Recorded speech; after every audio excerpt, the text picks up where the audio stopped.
Hello friends, Sunetra blogs मध्ये आपले स्वागत आहे। आज आपण लोणावळ्याला जायला निघालो आहोत, पण त्याआधी आपण कार्ला केव्ज एक्सप्लोर करू। आणि रस्त्यातच आम्हाला जोगेश्वरी मिसळ दिसली, जिथली मिसळ खूप फेमस आहे, म्हणून आपण आता इथे सध्या मिसळ एन्जॉय करू आणि पुढे कार्ला केव्जला भेटूया। तर आता आपण जोगेश्वरी मिसळ येथे आलो आहोत। इथे आपण मस्त अशी मिसळ घेतलेली आहे, ज्याच्यामध्ये आपण आता कांदा टाकून घेऊ। वाव, आणि थोडा लिंबू पिळू आणि तुम्ही बघू शकता अतिशय सुंदर अशी आपली मिसळ आता तयार झालेली आहे। मस्तपैकी 2 पाव, काकडी, दही, मटकी आणि मिसळ तयार आहे। दही आपण नंतर खाऊयात नेहमीप्रमाणे।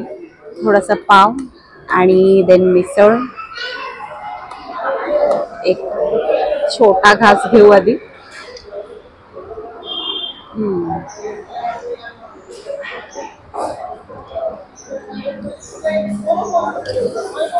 चव खूपच छान आहे, झणझणीत आहे।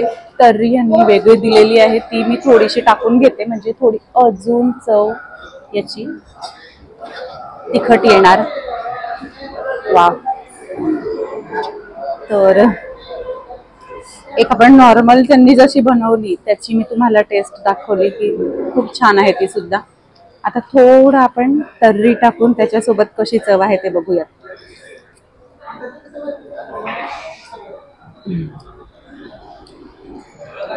तिखट लागते पण मजा आली, मस्त। सोबत ही जी मटकी लिहिलेली आहे ती पण आपण थोडी टाकू शकतो, किंवा नुसती पाहिजे तर नुसती सुद्धा खाऊ शकतो। याला चव नाही अजिबात, त्यामुळे जर कधी आपलं हे संपलं तर आपण ह्याच्यात हे ऍड करून पुन्हा त्याच्यात तर्री टाकून अजून मिसळ बनवू शकतो नक्कीच। अतिशय सुंदर अशी चव आहे। आता मिसळ एन्जॉय करूयात।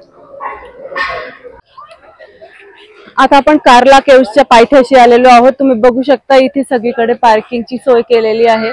पार्किंगचे इथे 50 रुपये घेतले जातात। पुन्हा एंट्रीच्या वेळेस सुद्धा आमच्याकडून 50 रुपये घेतलेले आहेत, म्हणजे दोन वेळा 50 असे 100 रुपये आम्ही इथे येताना दिलेले आहेत। आता आपण आतमध्ये एंट्री करत आहोत।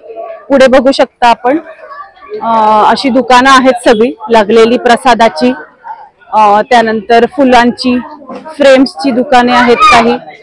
मध्ये आपण बघू शकतो फ्रेम्सची दुकाने आहेत, पुन्हा हॉटेल्स आहेत, फुलांची दुकानं पण आहेत। पुढे याची मगनमल चिक्की फेमस इकडची, शिवाय प्रसादाची पण काही दुकानं आहेत। मुलं आले असतील तुमच्या सोबत तर इथे खेळण्यांचे बरेचसे दुकानं आहेत। आपण हळूहळू सगळे दुकानं सुद्धा बघूयात डिटेल्स मध्ये। इथे पुढे बघू शकता तुम्ही पायऱ्या आहेत, या पायऱ्यांनी आपल्याला वर जायचंय। इकडे बघा प्रसादाचं पण एक दुकान आहे, रसवंती आहे उन्हाळ्यासाठी, तुम्हाला जर कधी थंड काही हवं असेल तर। इथे पण कोल्ड्रिंक्सची आहेत दुकानं, काही खेळण्यांची आहेत। इथून आपण आता हा रस्ता एक बघू शकतात, या रस्त्याने आपण आता पुढे जात आहोत।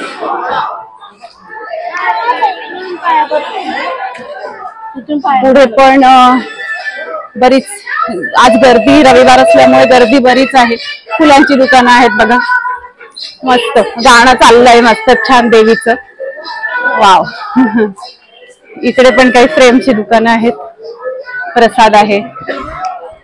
चढ बराच आहे, तर आपण चढून जाऊ। बराच रस्ता आम्ही 4 व्हीलरने चढून आलो आहोत। तर बघू शकतो आपण इथे सुद्धा बरीच दुकानं आहेत, मस्त। सकाळची वेळ त्यामुळे चढायला मजा वाटते। तर उन्हाच्या वेळेस आलं तर हालत खराब होईल। आता सुद्धा थोडासा दम लागायला सुरुवात झालाय, कारण आम्ही बरंच वर चढून आलेलो आहोत ऑलरेडी। मस्त, इकडे बघा छान मस्त काकडी, कैरी तिखट मीठ लावून ठेवलेली आहे। ताक आहे, जर दम लागला तर तुम्हाला इथे लिंबू पाणी, ताक अशी सगळी व्यवस्था आहे। फुलं, हार, ओटीचं सामान। चढून गेल्यावर पुन्हा इथे एक ओटीच्या सगळ्या वस्तू तुम्हाला मिळतील, साडी वगैरे सगळं। इथे बघू शकता आता पुढे एकविरा आईचं दर्शन आपल्याला होणार आहे। इथे कुठेतरी आपण फुलं, हार काहीतरी घेऊन 50 रुपीजचे घ्यायचे प्रसाद, आणि तिथे चप्पल ठेवू शकतो।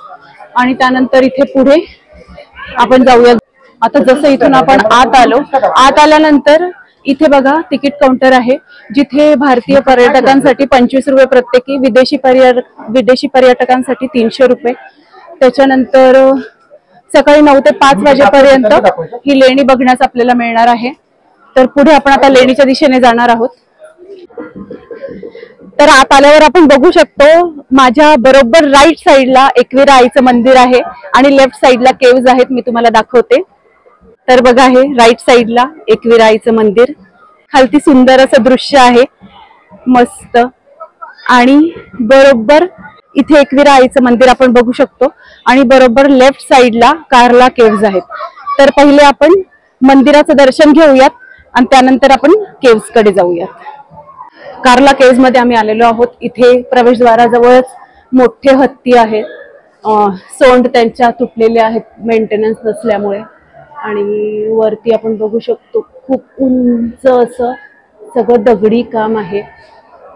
अतिशय सुंदर असं कार्विंग केलेले हे इथे बघा स्टॅच्यू आहेत प्रवेशद्वाराजवळच. इथे सुद्धा आपण बघू शकतो उंच असं राईट आणि लेफ्ट दोन्ही बाजूला प्रवेशद्वार आहे. अतिशय सुंदर. मध्ये जाऊन बघूयात काय आहे. आतमध्ये बघू शकतो हे सुंदर असं गुफा आहे.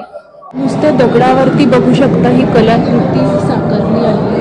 त्या काळामध्ये किती अवघड झालं असेल. अतिशय सुंदर असं हे काम केलेलं आहे आणि एका दगडावरती हे सगळं केलेलं असतं. तर किती अवघड हे गेलं असेल तेव्हा. आज सुद्धा आपल्याकडे एवढं सगळं सज्ज आहोत आपण आधुनिकतेने, पण आजही आपल्याला हे अवघड जाईल खरं तर. बघू शकतो आपण खूपच सुंदर आपली जी संस्कृती आहे, खूपच छान. या प्रत्येक खांबावर तुम्ही बघू शकता काहीतरी लिहिलेलं आहे. आता आपल्याला अर्थात ती भाषा समजत नाही. इथे सुद्धा बघा काही लिहिलेलं आहे. अक्षरं मराठी सारखीच आहेत पण लक्षात येत नाहीये एक्झॅक्टली काय लिहिलेलं आहे. पण अगदी कोरीव इथे लिहिलेलं आहे सगळं. इथे तुम्ही बघू शकतात बघा या केव्ज आहेत. आता एक आपण बघितली, आता ही पुढे बघा अजून आहेत. आपण तिथे जाऊयात. इथे आपण बघू शकतो आपण दुसऱ्या लेणीमध्ये आलेलो आहोत आणि ती जरा उंचीने कमी आहे बघा. अगदी छत जवळ आहे आणि असं चपट आहे छत पूर्ण. त्या काळात डोंगरांमध्ये कोरून तयार केलेल्या लेण्या आहेत. आणि इथे बघा तुम्ही आतमध्ये सुद्धा आपल्याला बरंच डीप दिसतंय. मी खाली वाकून तुम्हाला दाखवतेय. आणि छत अगदीच जवळ आहे बघा आणि पूर्ण चपट आहे छत. पुढे आल्यावरती असा गोलाकार एक घुमट आहे इथे. आणि पुढे अजून आपण लेणी बघूयात काय आहे. इथून वर जायला पायऱ्या सुद्धा आहेत. पायऱ्यांच्या पलीकडे पुन्हा ही एक लेणी आहे तिसरी. आणि इथे पण बघा असं मध्ये अजून डीप जाऊन काहीतरी खोल असं आहे. ही सुद्धा लेणी उंचीला छोटी आहे. कदाचित या त्यांच्या जुन्या काळातल्या रूम्स असतील. इथे 1, 2 आणि 3 आपण बघू शकतो. तिथे चौथी सुद्धा एक आहे. आणि ह्या आता बंद करून ठेवल्या त्यामुळे आत काय ते कळत नाही आपल्याला. इथे असं एक कोरीव काम केलेलं पुन्हा एक चित्र आपल्याला दिसतं. इथे आता आपण बघा पायऱ्या चढून जाऊयात. डोक्याला उंचीला मधूनच काहीतरी लागेल अशी भीती वाटते. थोडं वाकून चाललेलं बरं. आणि अंधार आहे त्यामुळे थोडं सांभाळून जायला पाहिजे. पायऱ्या बऱ्याच आहेत तशा. तर आता आपण हा जिना चढून वर आलेलो आहोत. इथे पण अशा छोट्या छोट्या खोल्यांचे असे दरवाजे दिसत आहेत. आणि हे असे साधारण 8 दरवाजे आहेत. आणि या 8 दरवाजांमध्ये ही जी आहे ही पूर्ण अशी मोकळी जागा आहे बाहेरच्या बाजूला आपण बघू शकतो. तर आतमध्ये ज्यावेळेस मी खोलीत बघितलं तर या छोट्या छोट्याच खोल्या आहेत. आता अंधार असल्यामुळे नीट दिसत नाही आपल्याला पण छोट्या छोट्या खोल्या आहेत. कदाचित मेडिटेशनची एक जागा म्हणून ते बुद्धकालीन लोक ह्या वास्तूचा वापर करत असतील. आणि बाहेरच्या बाजूला आपण बघूयात. इथून अतिशय निसर्गरम्य असं वातावरण आहे बघा. आता गर्दी बरीच वाढलेली आहे ती बघू शकतो आपण. ती जी ओळ आहे तिथं आपण मंदिरामध्ये गेलो होतो आधी आणि आता या बाजूला आपण ह्या लेणीत आलेलो आहोत. ती बघा ती कार्ला केव्जची एंट्री आहे. तर बाहेरच्या बाजूला सुद्धा पण बघा असं ह्या 2 खिडक्या आहेत आणि हा एक मोठा दरवाजा आहे. तर ह्या दरवाजाने सुद्धा यांची एंट्री असू शकत होती.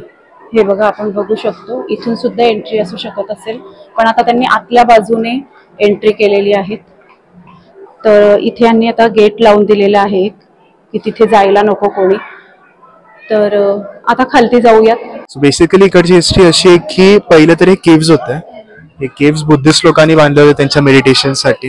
इथे येऊन ते मेडिटेशन करायचे. आणि मेन जे आपलं मंदिर आहे एकविरा देवीचं, ते मंदिराची हिस्ट्री अशी आहे की जेव्हा पांडव लोक वनवासामध्ये होते त्यावेळेला ते इथे आले होते आणि एकविरा देवी त्यांच्या पुढे प्रगट झाले होते आणि ती म्हटली होती की इथे एक मंदिर पाहिजे तिचं. आणि तिने कंडिशन अशी दिली होती की ते एका दिवसातच बनायला पाहिजे.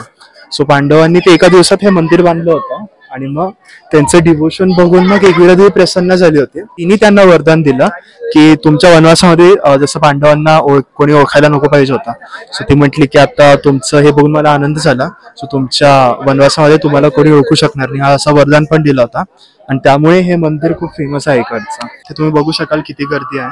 सगळी डिवोटीशी प्रचंड गर्दी असते इथे. इथे बघू शकतो आपण भरपूर गर्दी आहे डिव्होटीजची.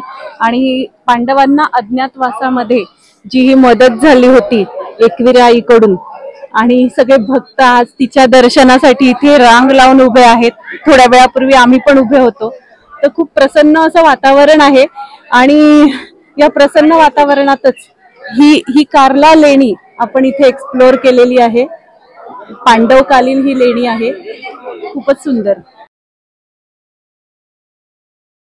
तर आता आपण मंदिराचं दर्शन करून झालेलं आहे, कार्ला केव्स बघून झालेले आहेत आणि आता आपण इथं व्लॉग एंड करत आहोत. तर मी असं सजेस्ट करेल, जर तुम्हाला मंदिरात यायचं असेल तर 5 वाजेपासून मंदिर सुरू असतं आणि पायऱ्या खूप चढायच्या आहेत, 500 पायऱ्या आहेत. त्यामुळे तुम्ही लवकर आलात तर चांगलं असेल. साधारण 8 वाजता केव्सचं गेट ओपन होतं. तर आधी मंदिराचं दर्शन लवकर करून तुम्ही केव्सलाही जाऊ शकता. तर आजचा ब्लॉग आपल्याला कसा वाटला आम्हाला कमेंट बॉक्समध्ये नक्की सांगा. आणि आपले चॅनल सुनेत्रा ब्लॉग्सला नक्की सबस्क्राईब करा आणि या व्हिडिओला खूप लाईक आणि शेअर करा. धन्यवाद.